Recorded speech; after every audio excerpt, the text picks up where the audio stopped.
So if you followed along thus far, then you've been able to do two really important things.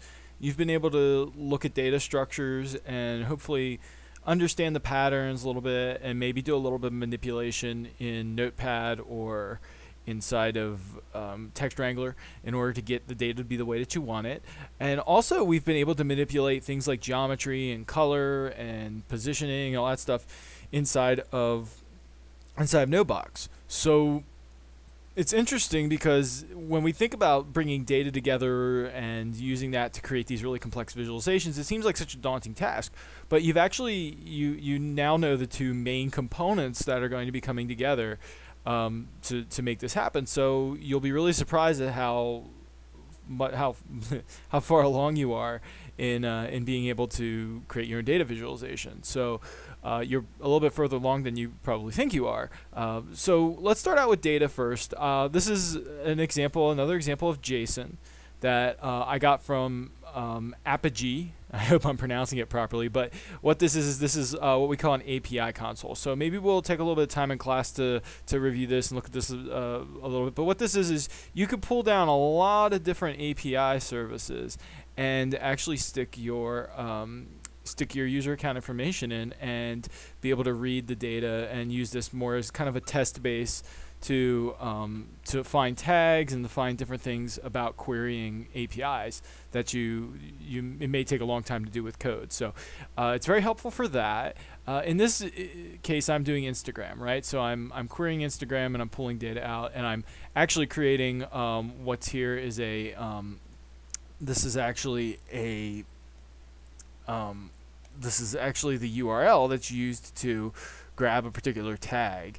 And the post associated with a tag. So the tag here is selfie. So I'm saying, okay, go ahead and grab all of the recent posts that are tagged selfie, right? And it's going to go out and it's going to grab about 20 or so hits. And I end up with something that looks like this, which is, we've looked at JSON data. What this is just this is JSON. So what it does is it gives me data, right, on every post. And it gives me an array of the posts, probably, I don't know, probably the last 20 posts from the time that I checked this, right? So each one of these, we've looked at this before, so you understand a little bit about what's going on here, but this is the data that comes back from that URL being posted. So the nice part about it now is that you've kind of got this, you've got a connection to this data, right? You want to be able to pull it. Well, now you can pull JSON data directly into NodeBox. So let's have a look about how we can do that in NodeBox. We're looking at the default setup in NodeBox, and obviously we have our regular rectangle. We can go ahead and delete that for now. I mean, you can keep it if you want to work with it later, but the most important part is that we go ahead and start adding new nodes in. First thing we're going to need to do is we're going to actually need to add a node to go to our request, so go to our URL and actually pull the data. So I'm going to double click, or I can go here and click on new node, and I'm actually going to look for under network, there's a node called HTTP GET. So if you remember the name, you can go ahead and type it up here. The important part is that you find it. And what HTTP GET is it actually, as you can see, it takes a web address or a uniform resource loader. That's what URL is. And it's going to pull that resource into here so you can see the viewer. And you can see the data. So this is important because we can stick any URL in here. So say, like before, we had our API console with this address that was pulling selfies. I go ahead and I copy that URL and I actually can post it right in here in the URL. And this is actually going to pull JSON data from Instagram. And simply enough, it's going ahead, I pressed enter, and it has a refresh rate, so I can refresh every, I think, 300 seconds maybe. Might be minutes, but I'm sure it's probably seconds. And over here in my viewer already, I'm seeing just the raw dump out of that data. So we can we could probably recognize a couple of things here. These are pagination links, not important for us to worry about. And there's some gobbledygook that comes in here. The important part though is that we need to be able to get the data that we want. So one of the kind of obscure tricks in NodeBox to make this work is you have to actually add something called a Lookup Node. So let's go ahead and look for that by name, Lookup And what this really does is this goes in and it finds actually a column in a data dump. So if you're taking in CSV data and you look up a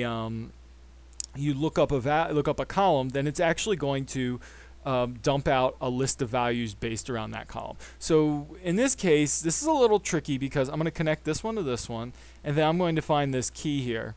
And the key is actually the value of the row, or it's the value of the column you want to look at. And there's this weird trick where it actually takes the word body in front of a JSON dump and puts it in front of every JSON dump. So just hang with me here. For lookup, I'm actually just going to type in body. Okay, so that doesn't really do a whole lot just visually, right? So we end up with the JSON data, and basically all I've done is I've stripped body off the front of it. Well, this starts to get a little bit more interesting because now I can chain another. I can actually do what's called, I can actually query the JSON now, right? And from here, I can actually use this query JSON node. It's going to take $, and the $sign signifies whatever the root of this is. So it's this bracket here. It's the root of this.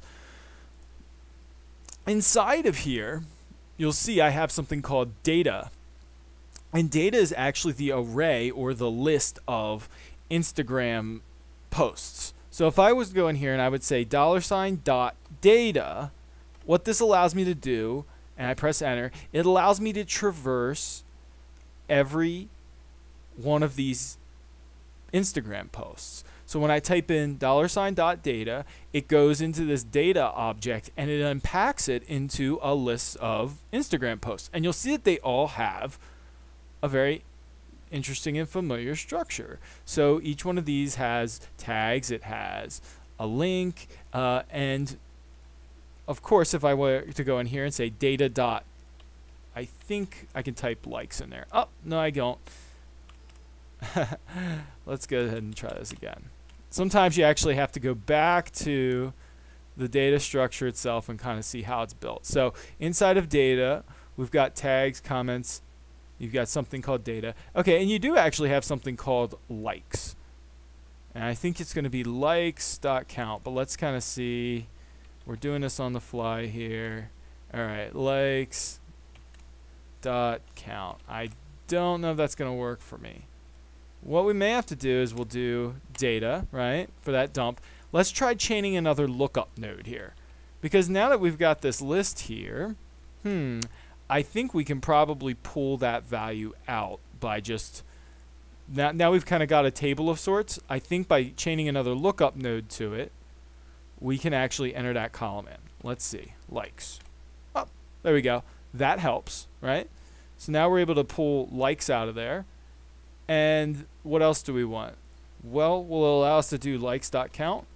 There you go. So if in lookup you're saying, okay, I've got this big chunk of JSON. I'm starting to see a pattern here. I actually want to find the number of likes associated with each one of these posts.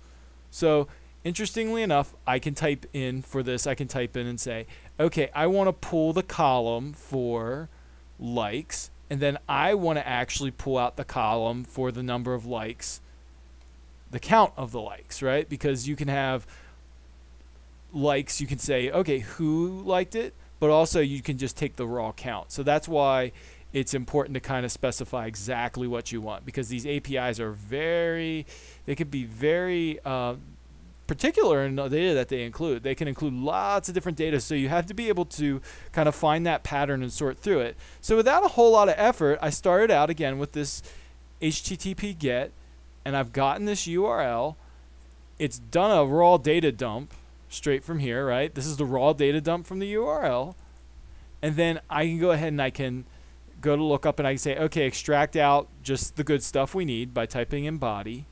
And then from there, we can actually start querying JSON to get that data. So I say, okay, yeah, I want the chunk of this. That's the data. And the data is the posts. That's the thing that we're interested in right now. And then from there, I can use lookup the same way I would if I just dumped a CSV file on here. I could also use lookup on that. I'm going to say, okay, what specifically do I want about this JSON data? Well, I want to query the likes. And then with dot syntax, I'm able to say likes, I want you to find the count of the likes. So I could very easily kind of chain these together and do multiple steps, right? I could say, all right, I want the likes. You could easily do this the same way by saying, all right, I need to look up another column, but this time I want the column to be counts, all right? And it should work. Yeah. So you could do it any number of ways. Lookup, if you're really an expert, you could say likes.count, or you could just chain two lookup columns together and pull out the exact number that you need. Either way, it'll work. So a few of you have probably already made the connection in your head what we have in our possession that's really interesting. We have an actual list, a list of numbers, a list of values. And if you've been, if you paid attention in the last couple lessons, with NodeBox, you've noticed that we can actually take a list of values and use that to determine some aspect of our geometry, be it location of things, be it their size, be it their rotation. We can transform geometry. We can do any number of things, almost endless things, with just this list of numbers. So just to simply demonstrate an example, I'm not going to get into really complex setups at the moment, but I will show you, for an example, how you could simply just take this and use this to modulate some geometry or work with geometry a little bit. So let's go ahead and try, for example, taking, do a really simple diagram where we're going to go ahead and we're going to add an ellipse in. All right? Simple enough. We've all seen this before, and in the first lesson we've worked with something simpler or similar to an ellipse or a rectangle or whatever, but it's just a basic piece of geometry. So I kind of have two parallel things going on now. I have my data, but I also have my geometry. Somewhere in the middle here, I'm going to actually marry them and work with them. So the interesting thing, we know a couple things about geometry. We can change its color, but we also know that we can transform geometry. So I'm going to double click here. And let's go ahead and pull down, for example, a scale node. All right, so if I go in here and I plug this geometry in here, well, basically I can scale it width-wise, height-wise, right? Nothing crazy here. We're familiar with this, right? And what happens if I stick a whole list of numbers in here? Well, I'm going to get a bunch of geometry that's scaled to the different sizes determined by the list. Where can I get a list from? Interestingly enough, I already have a list. And as you've seen, it actually has changed in the last, appears to be 300 seconds. It's actually changed over, and it will continue to change as we keep working. So let's go ahead here and go to scale. I've gotten these numbers a little bit out of whack. I can reset them to 100. Not necessary, but for the sake of understanding, let's go ahead and try that. All right. Now, it's interesting here because now when I mouse over scale, say I know that I have data here, and I want this to actually modulate the scale of this geometry. I want to create a bunch of different dots. Each dot I want to be the size of the like count. Say, for example, that's a good thing for us to go off of. So I have one dot now. How can I make it multiple ones? Well, I can go ahead and I can try to connect this into point. Into the scale value here, and it's giving me an error because it says it has no attribute X. Well, this is because we haven't packaged up our data into points.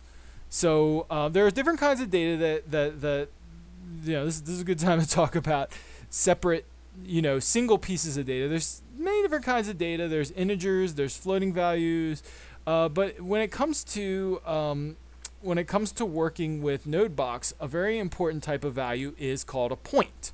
So if I type point in here, I can go ahead and I can maybe make a point out of particular values. So what happens here is if I want to connect this into the scale value, a point into the scale value, then I can go ahead and I can actually manipulate the location of this point. But when applied to scale, I can actually go ahead and I can actually type in any numbers into this point value and manipulate it from up here instead of down here. Okay, so that's all well and good. Let's go ahead and delete that. But what I can do, more importantly, is I can take regular single number values and I can make them an X and a Y value into a single point. So right now, you can see it renders the point here. The point is 0, 0, right? Simple enough. That's the origin. I can go ahead and I can actually connect that point to a scale value, right? So right now, the scale is 0, 0, and there's only one of them. However, what happens if I take this list of values, again, this is changing over time. What if I take this list of values and I connect it into the X value? Might be a little difficult to see that. What if I connect it into the X, and what if I connect it into the Y? I get something that would look kind of like a uniform scaling of that. So let's go ahead and clean this area up here a little bit so that it reads a little more coherently. I'm going to grab these, move them over here. So now you can see what's happening here. I'm looking up data, I'm turning it into this list of likes, of the amount of likes, and then I'm making a point out of it, an X and a Y value, and then I'm applying that to scale. Okay, so if I double click on this, it looks like we have a single black dot, which is fine, but we want to see multiple dots kind of nested inside of one another based on the like count. This is simple enough because all we have to do now is we only have to add some color to this to see the difference. So I'm going to go ahead and I'm going to add a Colorize node, and what this does is it just passes geometry in and it says, okay, colorize this.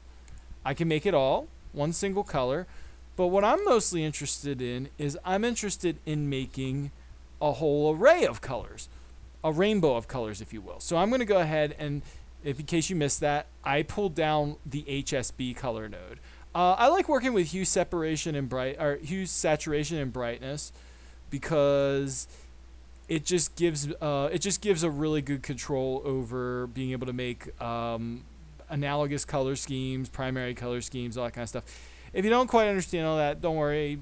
That's something maybe we can discuss in class when we talk about design and color. But the nice part about this HSB node is that I can now pass it another list of numbers. So this can be modulated by what you find on Instagram, but also, what if I just go ahead and I just want to make myself a rainbow of colors? So, for example, I would start at 0, I would go to 180, and then I would make maybe 10 colors, right? A list of 10. Make 10 values. I would start at 0, and I would end at 180. What does it do? It makes 10 values that are between 0 and 180. Well, how does this help? Well, hue is a value between 0 and 180. So if I go ahead and I connect this into the hue aspect of my HSB color, I now see that I have actually 10 blocks here. Problem is that they're all black, right? Because if I look at my other attributes, I have a brightness of 0 and a saturation of 0. So if I go ahead and I increase those values, you'll notice that I've actually created a rainbow of colors. So I have this list of colors, and it's going to actually merge into this Colorize node. So if I go ahead and I double click on Colorize now, I actually am seeing, okay, somebody's really popular. I'm going to go ahead and I'm going to see that there's this one really big, this really big value here. But then I also have a green value, a green dot inside of there, which is maybe a lesser value, right? So I can go ahead, like somebody doesn't have as much likes. And you'll see our data set's really skewed at this point. So that's why we're getting that crazy visual. You have 413 likes, and you have 9 likes here, and all the rest are 0, right? So they're not showing up on our like graph right now. But if I go ahead here and maybe let's give this a chance, just give it a little bit of a chance. Let's go in here and let's start messing with the URL a little bit. Let's go ahead here and let me type this. Let me go ahead and do another grab. Maybe let's grab another tag, right? So let's go ahead and grab dogs, for example. Let's run that. See? So I've actually changed the data setup just right on the fly, and it's showing one large post here, one post here, and then one post here. So it's nesting these likes inside of each other. So really what you've done is you've taken a single value, right, the number of likes, and you've used that to modulate just something simple like the size of these dots. So you start getting some interesting effects like this. So it's really open-ended from here, all the different things that you can do with a list of values. What 2 or 3 or 4 or 5 columns can you put, or key values can you put up against one another to start seeing really interesting effects in your data. It's really up to you, but you'll end up building kind of these complex graphs of things, and then working with them to kind of see all of the different effects that you can get. And part of this is really just exploratory. So let's try another tag, 555. All right, whoa. Apparently there's one really popular one, and then there's a couple that are in there. So you can always continually go in here and just check your kind of like your list, right, and see the values that we're sticking in. Somebody has a very popular 555 post, and just go ahead and explore a little bit. It's all about tweaking, and it's all about just seeing what kind of interesting visuals you can get. So have fun with that, and we'll sync up on another lesson.